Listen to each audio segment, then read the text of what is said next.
Yeah. And then, so I guess what you do is you engage these people over. What is a time frame? And once again, I want this to be an interesting podcast for those who are saying, listen, I want this to be actionable. Yeah.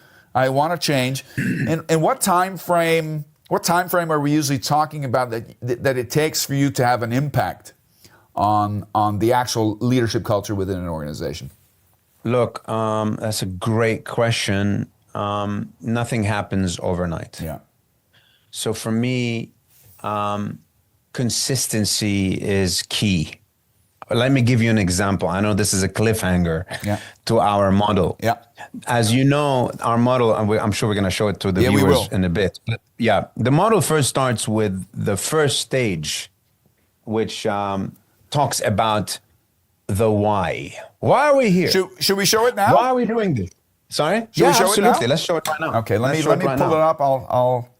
I've got it ready here somewhere. Hold on a second. There's 7 stages of the leadership model or the team performance model. And if you want to put it on, display it on, put it on slideshow.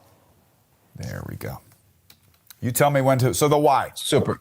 So that's the why. And the why here is about getting people from the get-go a sense of membership. Now, this 7 stages apply to every single scenario of team scenarios. This is existing teams working on new projects or existing projects, or new teams coming to existing teams to work on new or existing projects, or simply new teams coming together, period, to work on, so it is applicable to every single team scenario.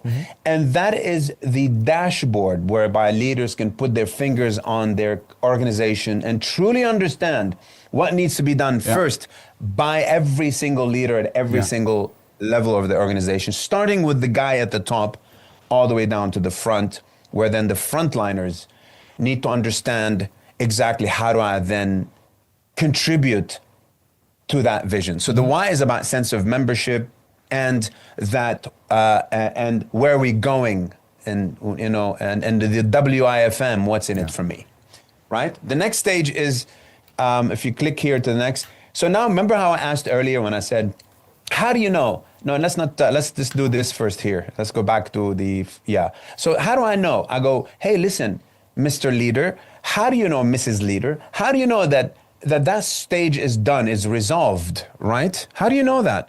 And this is where I ask leaders to put their fingers on the pulse and the ear to the ground and to say, hold on a second, observe how people behave when they come to you. That's so simple. So if it's resolved, obviously, people have a sense of purpose. They talk as if they already belong with a sense of personal fit and membership. Otherwise, you will have a sense of uncertainty. People are asking questions. They're afraid to approach you. You can sense. So if you sense that, you better do something about it very, very quickly. And I'm going to talk about what are those skills needed to ensure that every step is resolved. Then I'll go, okay, great.